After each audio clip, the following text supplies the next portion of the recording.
எல்லா கண்களை மூடி ஆண்டவரின் நாமத்தினாலே ஒரு வார்த்தையினாலே ஆண்டவர் எங்களோடு பேசும்படியாக ஒரு கிருபையினாலே நிரப்பும்படியாக ஆண்டவரே உமக்கு நன்றி செலுத்துகிறோம். உமக்கு நாங்கள் நன்றி செலுத்துகிறோம். ஆண்டவர் உமக்கு நன்றி செலுத்துகிறோம். கர்த்தாவே இதனோடு பேசு. நீ பேசுகிற தெய்வம் அல்லவா ஆண்டவரே? நீர் கல்லோ மண்ண அல்ல ஆண்டவரே, நீர் எங்களோடு பேசுகிற தெய்வம். இந்த நாளிலே கர்த்தாவே நீர் பேச போறதுக்காக உமக்கு கோடி ஸ்தோத்திரம். அவர் பேசினால் அற்புதம் நடக்கும். அவர் நடந்தால் அற்புதம் நடக்கும். ஆண்டவரே அவர் கைகளை நீட்டினால் அற்புதம் நடக்கும்.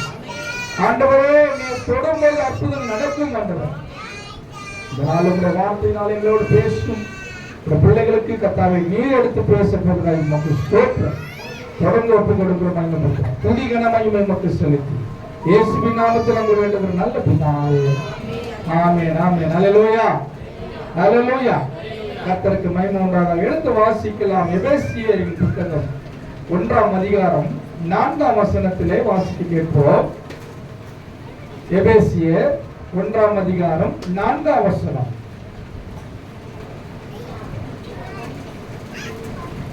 மைக்ல வாசிங்க.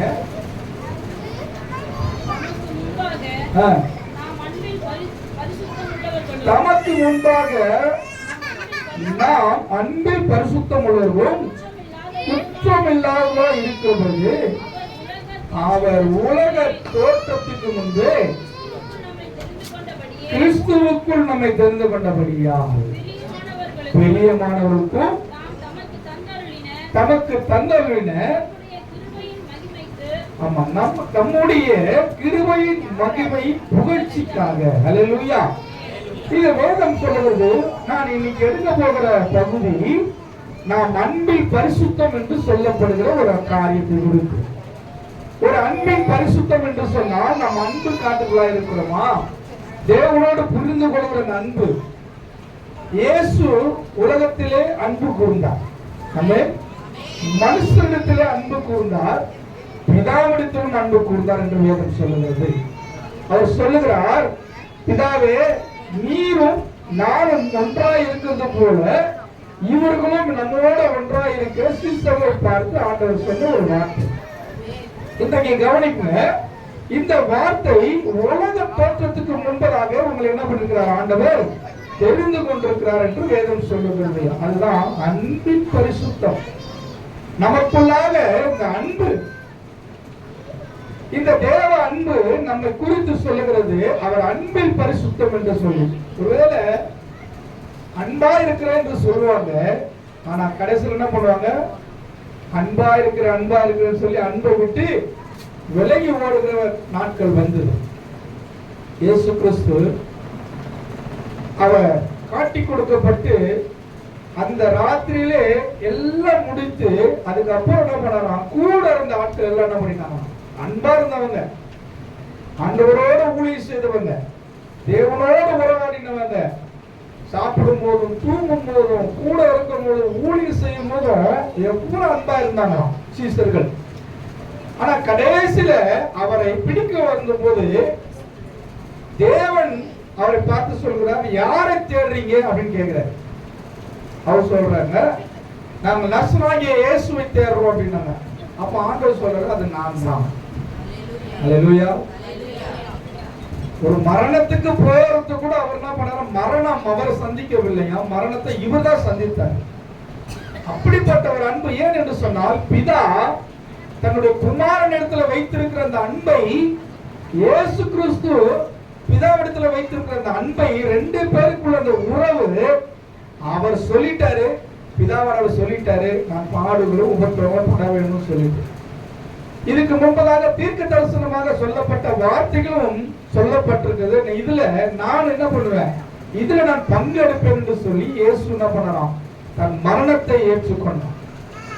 அதுதான் யோவான் 3ஆம் அதிகாரத்திலே 16ஆம் வசனத்திலே சொல்லுகிறது.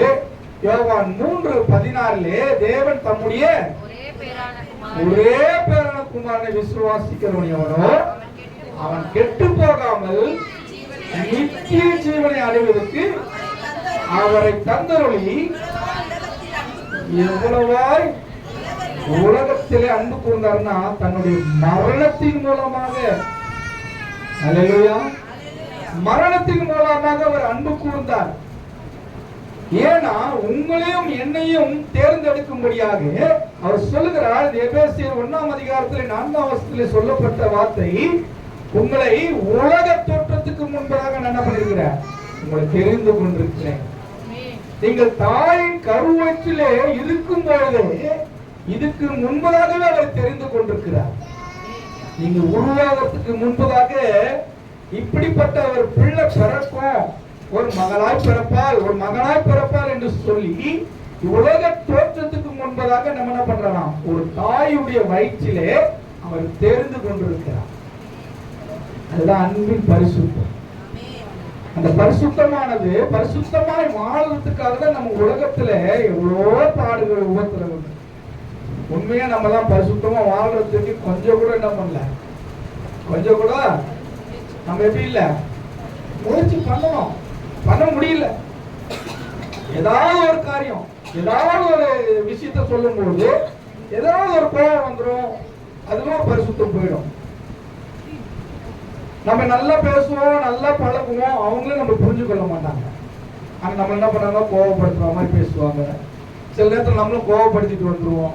சில தேவனுடைய நீதியை, தேவனுடைய சட்ட திட்டங்களுக்கு நம்ம என்ன பண்ண முடியாது, கீழ்ப்படியாமல் போய்விடுவோம். ஆனா இங்கே சொல்லுகிறது கர்த்தருடைய வார்த்தை, நம்மள என்ன பண்ணிருக்கிறோம், நீங்களும் நானும் சாதாரணமான ஆள் அல்ல. அல்லேலூயா. நம்ம சாதாரணமான ஆட்கள் கிடையாது. தேவன் நம்மை தெரிந்து கொண்ட நோக்கம் என்ன தெரியுமா, நீங்க உலகத்துல பரிசுத்தமாய் வாழ வேண்டும். அல்லேலூயா.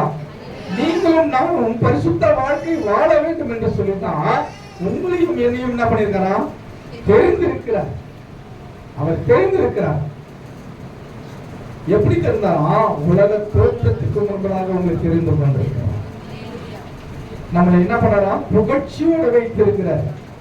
இந்த புகழ்ச்சி மனுஷன் எவ்வளவோ கொடுப்பாங்கன்னா கர்த்தர் கொடுக்கிறான். அடுத்த இந்த 5ஆம் வசனத்துல வாசிக்கும் போது, 5ஆம் வசனத்தை வாசிப்போமா, 5ஆம் வசனத்துல இல்லம்மா, பெரியமானவர்களே, எபேசியர் 1:5, பிரியமானவருக்குள் தான் நமக்கு தந்தருளின நம்முடைய கிருபையும், யாருடைய கிருபை, தம்முடைய கிருபையின் மகிமையை. யாருடைய தம்முடைய யார் தெரியுங்களா, பிதாவை குறிக்கும், இயேசுவை குறிக்கும். ரெண்டு பேர் தம்முடைய அப்படின்னா அது ஒரு வார்த்தை இல்ல, ரெண்டு வார்த்தை சேர்ந்து வரும். நான் அப்படின்னா தனி, நம்ம அப்படின்னா நம்ம அப்படின்னு சொன்னா எல்லாரும் சேர்ந்து வருவோம். அதான் சொல்றாரு பாருங்க, இயேசு கிறிஸ்து சொல்ற வார்த்தை தம்முடைய கிருபை. தேவனும் இரண்டு பேரும் இயேசுவும் பிதாவானவரும் சேர்த்து நமக்கு என்ன கொடுக்கறாங்க, கிருபையும் கொடுக்கறாங்க. தம்முடைய கிருபையும் மகிமை எப்படி பண்றாராம், புகழ்ச்சியாக தம்முடைய தயவுள்ள சித்தத்தின்படி நம்மை இயேசு கிறிஸ்து மூலமாய் தமக்கு சுவிகார புத்திரர் ஆகும்படி. அல்லேலூயா. நம்ம சாதாரணமான ஆட்கள் கிடையாது. உங்களெல்லாம் கிறிஸ்தவர்கள் அப்படின்னு சொன்னா இதெல்லாம் நீங்க இதெல்லாம் எழுதி வைத்துக் கொள்ளுங்க. இயேசு கிறிஸ்துவுக்குள்ளாக நம்ம என்ன பண்றோம், புத்திர ஸ்வீகாரத்தை கொடுத்துருக்காரு. ஆமென். நான் இன்னாருடைய மகன், நான் இப்படிப்பட்ட மகன்லாம் அதெல்லாம் அப்புறம். நீங்கள் அவருடைய ரத்தத்தால கழுவும் பொழுது, அவருடைய ரத்தத்தை பெற்றுக் கொள்ளுகிற நம்ம யாரா, இந்த சபையில வந்திருக்கிற நம்ம யாரு, புத்திர ஸ்வீகாரர்கள். அதுதான் யோவான் 1ஆம் அதிகாரத்துல 12ஆம் வசனத்துல அதான் சொல்லப்பட்டிருக்கு. இந்த வார்த்தை அங்கே சொல்லப்பட்டிருக்கு. வாசிக்கலாமா? அவருடைய நாமத்தின் மேல் விசுவாசம் உள்ளவர்கள், நல்ல கவனிக்கணும், அவரை ஏற்றுக்கொண்டவர்கள் மாத்திரமே. அல்லேலூயா. என்ன சொல்றாரா, அவரை ஏற்றுக்கொண்டவர்கள் எத்தனை பேர்களோ நல்ல கவனிக்கணும், தேவனுடைய பிள்ளைகளாகும்படி நமக்கு யாரு அதிகாரம் கொடுத்திருக்கிறார். தேவனுடைய பிள்ளையாகும்படி நமக்கு என்ன பண்ணிருக்கிறான், அதிகாரம் கொடுத்திருக்கிறார். நீங்களும் நானும் சும்மா ஆள் நினைச்சுட்டு இருக்கீங்க. நம்மளாம் சும்மா கிடையாது. ஏதோ நம்மள ஆண்டவர் ரட்சித்தாரு, ஏதோ வந்தீங்க ஏதோ போனீங்கலாம் இல்ல, நம்மளை கொண்டு ஒரு காரியத்தை செய்யும்படியாக நம்ம வைத்திருக்கிறார் ஆண்டவர். அல்லேலூயா. நம்ம சும்மா சாதாரணமான ஆளு, நம்ம இப்படிப்பட்டவங்க அப்படிப்பட்டவங்க நினைச்சிட்டே இருக்காதீங்க. தேவ சித்தத்தை அறிந்து கொண்டு நடக்கிறவர்களுக்கு தேவ புத்திரர்கள் என்று சொல்லப்படுமா. நம்ம யாரு? தேவ புத்திரர்கள். இங்க தேவ புத்திரர்களாய் வாழணும்னு சொன்னா தேவனோடு ஐக்கியம் வைத்தால் மாத்திரம்தான் இந்த மாதிரி வார்த்தைகளை நம்ம என்ன பண்ணலாம், சுதந்திரம் கொண்டாட முடியும். அன்பில் பரிசுத்தமா இருக்கிறார். இந்த அன்பு நம்ம எப்படிப்பட்ட பரிசுத்தமாய் மாற்றி தெரியுமா? அவருடைய பரிசுத்தமானது 1 யோவானிலே 4ஆம் அதிகாரத்திலே வாசிக்கும் போது 1 யோவான் 4ஆம் அதிகாரத்திலே ஒரு வசனம் இருக்கிறது. நான் 16 17 வாசிக்கலாமா?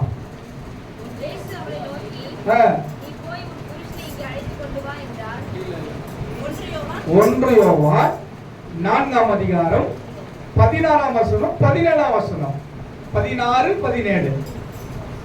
பிதாவானவர் குமாரனை உலக இரட்சகராக அனுப்பினார் என்று நாங்கள் கண்டு சாட்சியிடுகிறோம். பாருங்க, நாங்கள் கண்டு சாட்சியாயிடுகிறோம். இயேசுவானவர் தேவனுடைய குமாரன் என்று அறிக்கை பண்ணப்படுகிறவன் எவனோ அவனில் தேவன் நிலைத்திருக்கிறார், அவனும் தேவனில் நிலைத்திருக்கிறார். நல்ல கவனிங்க, நல்ல கவனிக்கணும். இந்த வசனம் சொல்லுகிறது 16ல வாசிக்கும் பொழுது அவர் சொல்ற தேவன் நம்மேல் வைத்திருக்கிற அன்பை நாம் அறிந்து விசுவாசிக்கிறோம். தேவன் அன்பாகவே இருக்கிறார். நல்ல கவனிக்கணும். நான் அன்பா இருக்கிற சொல்றவங்க எப்படிப்பட்டவங்களா இருக்கணுமா? தேவனில் அன்பா இருக்கிற என்று சொல்லுகிறவன், அன்பில் நிலைத்திருக்கிறவன். நல்ல கவனிக்கணும். நான் அன்பா இருக்கிறேன்னு சொன்னா இயேசு கிறிஸ்துவுடைய அன்பிலே நிலைத்திருக்க வேண்டுமா? தேவனில் நிலைத்திருக்கிறவன். அல்லேலூயா. அப்ப நீங்க யாரு? தேவ புத்திரர்கள், தேவ பிள்ளைகள். தேவனுக்கு பிரியமா இருக்கிறவங்க மாத்திரம் தான் யாரு? நான் சொல்லலாமா? வசனம் சொல்லுது. நான் அன்பா இருக்கிறேன்னு சொல்லி ஒருத்தர் அப்படிதான் என்ன பண்ணாரு? அல்லேலூயா. இயேசு கேட்டாரு. அவர் ஒரு வார்த்தை கேட்டாரு. யார் இடத்துல? பேதுருவிடத்துல ஒரு வார்த்தை கேட்டாரு. நீ அன்பா இருக்கிறாயா அப்படின்னு கேட்டார். ஒரு வார்த்தை கேட்டாரு. ஆண்டவர் கேட்கும்போது சொல்றாரு, நான் அன்பா இருக்கிற ஆண்டவரே உங்களுக்கு தெரியுமே அப்படின்றாரு. 2வது வாட்டியும் கேட்கிறாரு, அன்பா இருக்கிறாயான்னு கேட்கிறாரு. மறுபடியும் கேட்கும் போது சொல்றாரு, உங்களுக்கு தெரியுமே, நான் என்னன்னா செய்யணும் உங்களுக்கு தெரியும், உங்ககிட்ட நான் எப்படி இருக்கிறேன் அப்படின்னு சொல்றாங்க. 3வது வாட்டியும் கேட்கிறாரு, அன்பா இருக்கிறாயா? அப்ப கேட்கும் பொழுது அவர் சொல்றாரு, அந்த அன்பின் வார்த்தை சொல்லும் பொழுது அப்ப கடைசியில் என்ன பண்றாங்க, இதெல்லாம் போயிட்டு இந்த வார்த்தை கேட்ட உடனே சேவல் தான் பண்ணுதான். விடிய காலம் ஆயிடுச்சுப்பா, வா வீட்டுக்கு போலாம். அங்க போறாங்க, ஜெபம் பண்ணிட்டு நேரா வராங்க. வந்தவன என்ன பண்றாங்க, இப்படிப்பட்ட ஒரு மனிதன், தேவ மனுஷன் யார்? பேதுருவானவர். அவர் சொல்லுகிறார், நான் அன்பா இருக்கிறேன் என்று சொன்னவர் கடைசி நாட்கள் என்ன பண்றாரு? அவரு மறுதளிக்கிறாய் மாறிட்டார். அல்லேலூயா. கூடயே இருந்து, கூடயே சாப்பிட்டு, கூடயே ஊழியம் செய்து, தேவனுக்காக உபயோகம் பண்ணினவரு, எல்லா காரியத்தும் கூட இருந்தவர். ஆண்டவர் கேட்கிறாரு, நீ அன்பா இருக்கிறாயா? அல்லேலூயா. அவரும் மறுதளிச்சிட்டாரு. ஆனாலும் மறுபடியும் என்ன பண்ணாரு? ஆண்டவர் கேட்டுதானே, ஒரு அன்பா இருக்கிறாயான்னு கேட்டுதான் என்ன பண்ணாரா? ஒரு ஊழியத்துடைய அழைப்பு ஆண்டவர் கேட்டு. அல்லேலூயா. தேவனிடத்தில் நாம் அன்பு கூற வேண்டும். மறுதளித்தவன் கிட்ட கூட என்ன பண்ணார்? ஆண்டவர் அன்பா இருந்தார். மறுதளித்தாரு. பேதுரு மறுதளித்தாரு. நான் இப்படிப்பட்ட ஆண்டவரே இல்லையே, நான் அப்படிப்பட்டவர் கிடையாது, இப்படிப்பட்டவர் கிடையாது. இன்னைக்கு நம்ம அப்படிதான் என்ன பண்றோம்? மனுஷர்கள் என்ன பண்றோம்? மனுஷனை பிரியப்படுத்தும்படி தேவனுக்கு நம்ம என்ன பண்றோம்? உறவை விட்டு விடுகிறோம். சில சொந்தக்காரங்க சொல்லுவாங்க, சில மந்தக்காரங்க சொல்லுவாங்க, நீ வரலனா இயேசுன்னு போறியே, நீ வரலனா என்ன பண்ண, என் உறவே உனக்கு வேணான்னு போயிடுவாங்க. ஆனா கடைசி வரைக்கும் இயேசு எனக்காக உறவாய் இருந்தவர். அல்லேலூயா. நம்ம அன்பில் பரிசுத்தம் உள்ளவர்களாய் வாழும்படியாக நம்ம என்ன பண்ணிருக்கிறார்? ஆண்டவரே தெரிந்திருக்கிறார். அல்லேலூயா. 17ஆம் வசனத்திலே வாசிக்கும் பொழுது நியாய தீர்ப்பு நாளிலே தக்கதாக அன்பில் எப்படி இருக்குதா? அன்பு நம்மிடத்தில் பூரணப்படுகிறது. அவர் இருக்கிற பிரகாரமாகவே நாம் இவ்வுலகத்தில் இருக்கிறோம். நல்ல கவனிக்கணும். அன்பில் பயம் இல்லை. பூரண அன்புடையவர்கள் புறம்பே தள்ளும். வேதனை உள்ளது. ஆமென். அல்லேலூயா. நல்லா கவனிக்கணும். வசனத்தை வாசிக்க. அதுதான் நம்ம என்ன பண்றோம்னா கட கட கட கட கடன்னு என்ன பண்ணுவோம்? ஃபர்ஸ்ட் கடாயில எண்ணெய் போட்டவங்க என்ன போடுவாங்க? கடுகு போடுற என்ன பண்ணோம்? முள்ளமா வரும். என்ன பண்ணோம்? நல்லா கவனிங்க. எப்படி வரும்? படபடன்னு சவுண்ட் வரும். வசனத்தை நம்ம படபட பட பட படப்படன்னு பேசிட்டோம்னு வச்சுக்கங்களேன், அப்புறம் வார முடியாது. அப்புறம் மேல பட்டு என்ன ஆயிடும்? பொத்திடும். அந்த நிறுத்தி நிதானமா வாசிக்கும் போது அழகா இருக்கும். ஆமென். அல்லேலூயா. அல்லேலூயா. இந்த வசனத்தை நிறுத்தி அழகா வாசிக்கலாமே. எல்லாம் எடுத்துக்கங்க. அன்பிலே எல்லாம் எல்லாம் எடுத்துங்க. எல்லாம் எடுத்து எல்லாம் கவனிங்க. எல்லாம் வாசிக்கலாம். எல்லாரும் வாசிக்கலாம். எல்லாரும் வாசிக்கலாமா? வாசிக்கலாம். அன்பிலே பயம் இல்லை. பூரண அன்பு தள்ளும். வேதனை உள்ளது. அன்பில் அல்லேலூயா.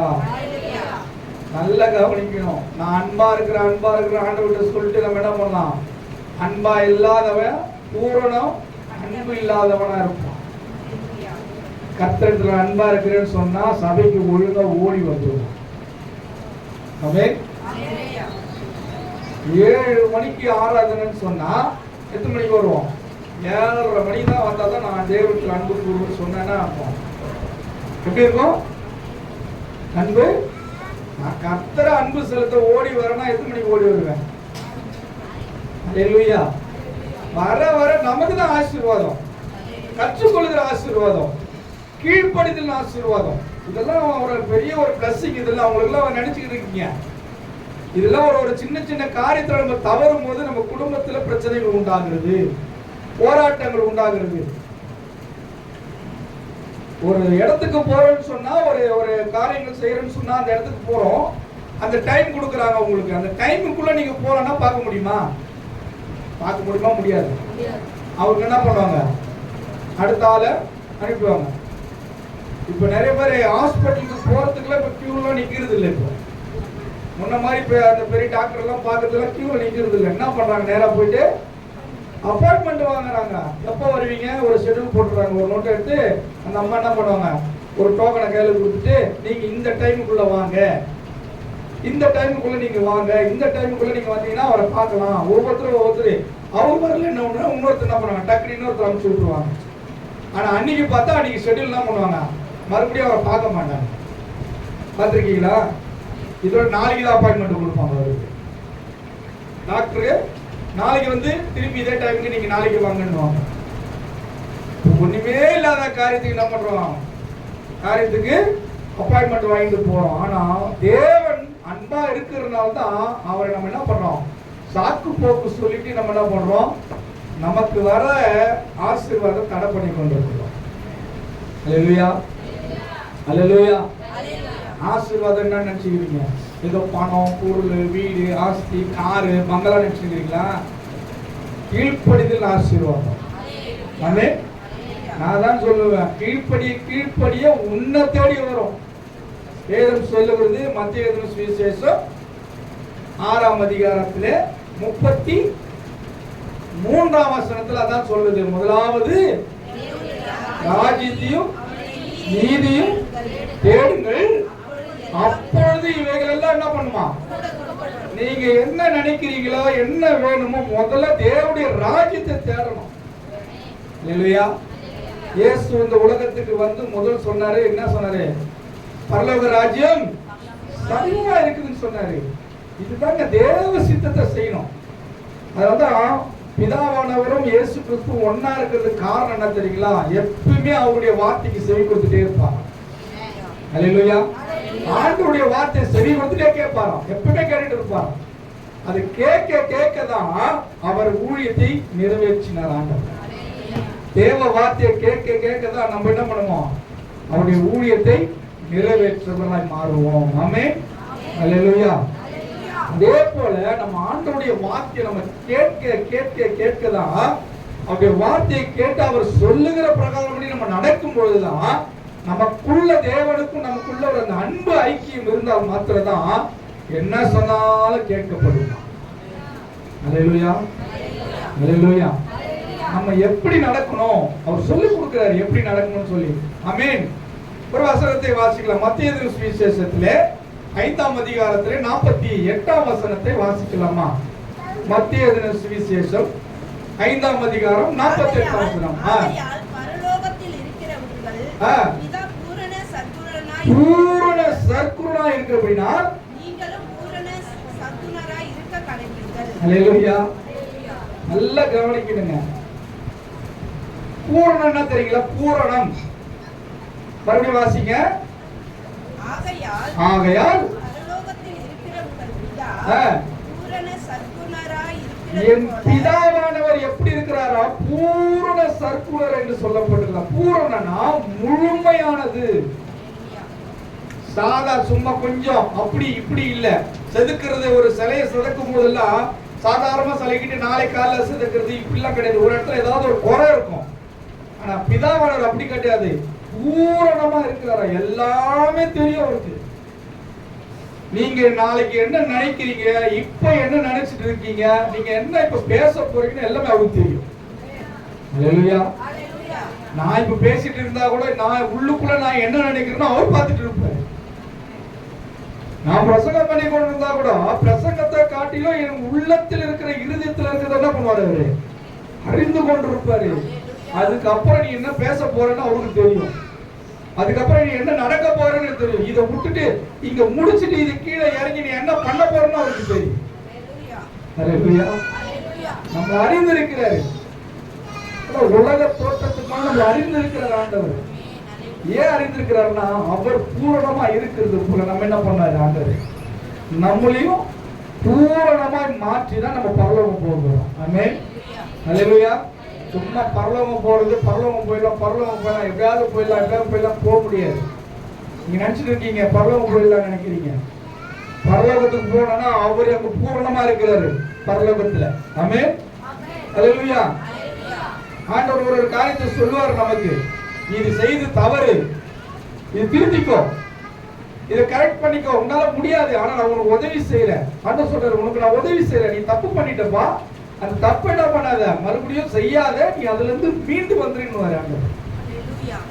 மீண்டு வரும்பொழுதுதான் உனக்கு பூரணமான ஆசீர்வாதத்தை கர்த்தர் கொடுப்பாரு. அல்லேலூயா. வாசிங்க அந்த வசனத்தை. ஆகையால் பரலோகத்தில் இருக்கிற உங்கள் பிதா பூரண சற்குணராய் இருக்கிறது போல நீங்களும் பூரண சற்குணராய் இருக்க கடவீர்கள். அல்லேலூயா. எத்தனை பேர் சொல்றீங்க? எத்தனை பேர் இருக்க முடியும்? அல்லேலூயா. கரங்களை உயர்த்தி ஆண்டவர்கிட்ட காட்டுங்க. ஆண்டவர்கிட்ட சொல்லுங்க, நான் இனிமேல் நான் பூரணமா இருப்பேன் ஆண்டவரே. நான் பூரணமா நீங்க எப்படி இருக்கீங்களோ அது போல நான் இருப்பேன் ஆண்டவரே. நீங்க எப்படி சொல்றீங்களோ அதை படி நான் நடப்பேன் ஆண்டவரே. இந்த ஆண்டு முடிகிற நாட்ல வந்துட்டோம். இன்னும் ஒரு மாதம் இருக்குது நமக்கு. இந்த ஒரு மாதத்துல முதலாவது ஜனவரி 4ல இருந்து, ஜனவரி 1ஆம் தேதியில இருந்து இந்த டிசம்பர் 31ஆம் தேதி நைட்டு வரைக்கும் நான் என்னென்னலாம் பண்ணணும் ஆண்டவரே, இந்த நாட்கள்ல இருந்து நான் என்ன பண்ண போறேன்? நானே எல்லாத்தையும் மாத்த போறேன். ஆமென். அல்லேலூயா. இந்த வருஷத்துல முதலாவது பலிபீடத்தை நாங்க மாத்தியாச்சு. ஆமென். இந்த பலிபீடத்துல இருந்து ஒரு பெரிய ஒரு ஆசீர்வாதம் இனிமேல் இந்த வருஷத்துல நமக்கு என்ன பண்ண போறாரு ஆண்டவர்? மகிமையா நடத்த போகிறார். அல்லேலூயா. இன்னும் எல்லாம் நடத்துவார் ஆண்டவர். சும்மா சாதாரணமா கிடையாது. எப்போ ஆண்டவர் ஒரு இடத்துல இந்த இடத்துல வாசம் பண்ணுகிறார் என்று நம்ம இருதயத்துல வந்துட்டாலே எல்லாம் புதுசா மாறிடும். ஆமென். எல்லாமே புதுசாயிடும். பூரண சற்குணம் நம்ம கிட்ட இருக்கும் போது நம்ம ஏங்க மத்தவங்க போய் கேட்கணும்? எது இருந்தாலும் முட்டி போடுறியா, முட்டி போட்டு ஆண்டவரை கேட்டுங்க. ஆண்டவரே எனக்கு இது தேவை, எனக்கு இது வேணும், சபையுடைய காரியத்துக்கு இது வேணும் ஆண்டவரே, என்ன செய்யலாம், அதுக்காக ஜெபம் பண்ணணும். ஆமென். ஜெபம் மாத்திரமல்ல, நம்முடைய கைகள் இருக்கிறது என்ன பண்ணோம், பாக்கெட்டுக்குள்ள கையை விட்டு என்ன பண்ணோம், சொல்லுங்களேன். ஆமா, இதுலும் ஒரு ஆசீர்வாதம். கர்த்தருக்காக நம்ம என்ன செய்யறோமோ, எனக்காக என்னென்னவோ செஞ்சார் ஆண்டவர். ஆமென். ஹல்லேலூயா. என்ன செஞ்சார் ஆண்டவர், எனக்காக என்ன செஞ்சாரு கேட்டு பாருங்க, சொல்லுங்க. அது மட்டுமா கொடுத்தாரு, என்னெல்லாம் செஞ்சார் தெரியுமா? 1 Corinthians 40க்கு 1 Corinthians 39 அடி வாங்கினாரு எனக்காக வாங்கியிருக்கிறாரு, சும்மா இல்ல. ஏர் விழுகிறதை போல அவரை முதுகு என்ன பண்ணிச்சான், அந்த அப்படி மாதிரி இருந்துதான், அவ்வளவுதான் இருந்தது வேதனையா. நான் கையில ஆணி வரணும், என் கையில ஆணி அடிக்க வேண்டியது, என் கையில ஆணி அடிக்க வேண்டியது, அவர் கையில ஆணி அடிச்சுட்டாரு. ஆமென். என் தலை இவ்வளவு அழகா இருக்குது, ஒவ்வொரு தலையும் அவ்வளவு அழகா இருக்குது. அந்த தலையில வந்து முள்முடி போட வேண்டியது, எனக்கு போட வேண்டிய முள்முடியை என்ன பண்ணாரு, அவர் ஏற்றுக்கொண்டார். ஆடை இல்லாம இருந்தார். அவருடைய ஆடை விலை மதிக்க முடியாத பவர்ஃபுல் ஆடையா, அதை தொட்டவோட சுகமாச்சு. ஹல்லேலூயா. நீங்க பண்ற ட்ரெஸ் எல்லாம் வந்து கீஞ்சி போன ட்ரெஸ் எல்லாம் போட்டு வராதீங்க. ஆமென். ஹல்லேலூயா. ஃபேஷன் ட்ரெஸ் எல்லாம் போடாதீங்க. நீங்க போடுற ஆடையிலயும் ஒரு அபிஷேகம் இருக்குது. ஆமென். நீங்க பார்க்கிற பார்வையில ஒரு அபிஷேகம் இருக்குது, நீங்க நடக்கிற பார்வையில அபிஷேகம் இருக்குது. சும்மா இல்ல, நீங்க சாதாரணமான ஆள் நினைச்சுக்கிட்டு நீங்க என்ன பண்றீங்க, உங்களையே தராதரமா நினைச்சுக்காதீங்க. நீங்க அப்படிப்பட்டவர் கிடையாது. இயேசு உங்களுக்குள்ள இருக்கிற வரைக்கும் நீங்கள் பூரண உள்ளவர்கள். ஆமென். ஹல்லேலூயா. ஹல்லேலூயா. நீங்க பூரணமா இருக்கணும், ஆண்டவரோட அந்த ஐக்கியம் இருக்கணும், எப்பவுமே ஆண்டவரோட பேசணும், ஆண்டவரோட உறவாடணும். பிதாவானவர் எப்படி கூட இருந்தாரோ, இயேசுவோட கூட இருந்தாரோ, அது போல ஆண்டவரே என் கூட நீங்க இருங்க ஆண்டவர். எப்பவுமே கேட்கணும், ஆண்டவரே என் கூட இருங்க, நான் இந்த இடத்துக்கு போறேன், நான் நீங்க வரீங்களா இல்லையா கேட்கணும். நான் இந்த இடத்துக்கு போறேன், இது உங்களுக்கு சித்தமா, நான் இது உங்களுக்கு பிடிக்குமா, நான் போறதுக்கு இந்த இடத்துக்கு போறதுக்கு பிடிக்குமா பிடிக்காதா அப்படின்னு கேட்கணும். சில தேவ சித்தத்துக்கு ஒப்பு கொடுக்கணும். சில பிள்ளைகள்லாம் வந்து சில காரியங்கள்லாம் தப்பா போயிடுறாங்க. இன்னைக்கு நிறைய பேர் தப்பா போறதுக்கு காரணம் தெரியுமா, தேவன் நமக்குள்ள இல்லாதனாலதான், தேவனுடைய தேடாதனாலதான் தப்பா போயிடுறாங்க. வேடனுடைய கண்ணிக்கு என்ன பண்ணுங்க, விலைக்கு ஓடாம போயிடுவோம். நம்ம அவன் வைத்திருக்கிற விலையை என்ன பண்றான், அதுல போய் மாட்டிக்கிறோம். நம்ம அந்த வலையில விழுந்ததுனாலதான் இன்னைக்கு என்ன பண்றோம், பாவத்துல விழுந்துருவோம், சத்துருடைய சேனைக்குள்ளாக மாறிடுறோம். ஹல்லேலூயா. ஹல்லேலூயா. நான் 2 வசனம் தான் உங்களுக்கு எடுத்துக்கிறேன். ஆமென். ஹல்லேலூயா. இதோடைய வசனம் ஒரு 2 தான் எடுத்துக்கிறேன். இன்னும் ஒரு 100 வசனம் இருக்குது. அதை எடுத்தனா 12 மணி நேரம் ஜபம் வச்சாங்க ஒரு, அதையெல்லாம் நானே பேசிட்டு போயிடுவேன். ஹல்லேலூயா. இப்போ 6 மணிக்கு ஆரம்பிச்சா சாயங்காலம் 6 மணி வரைக்கும் நான் பேசிட்டு இருக்கேன். ஹல்லேலூயா. ஹல்லேலூயா. கர்த்தருடைய வார்த்தை பேசுவேன். ஆமென். வீணான வார்த்தைகள் அல்ல, தேவ வார்த்தை. ஏனென்று சொன்னால் நாம் அவரோடு இருக்கும்போதுதான் அவர் நமக்கு சொல்லிக் கொடுப்போம்.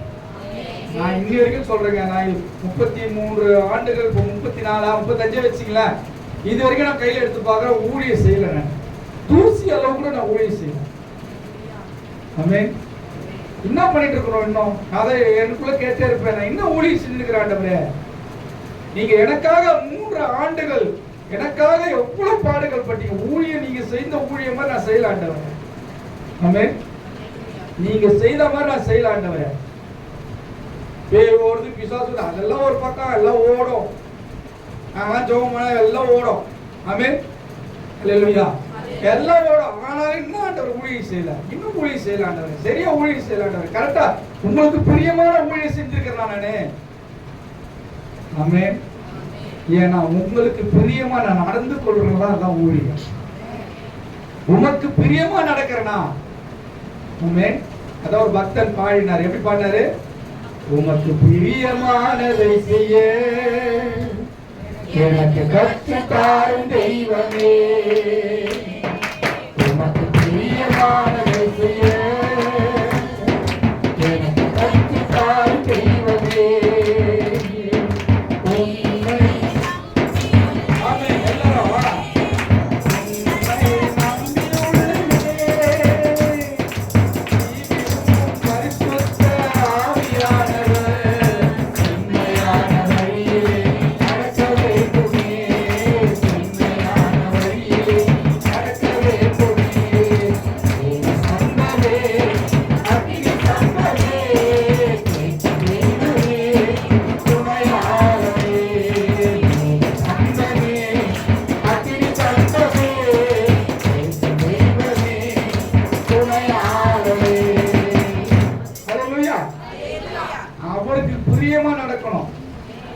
ஆமென்.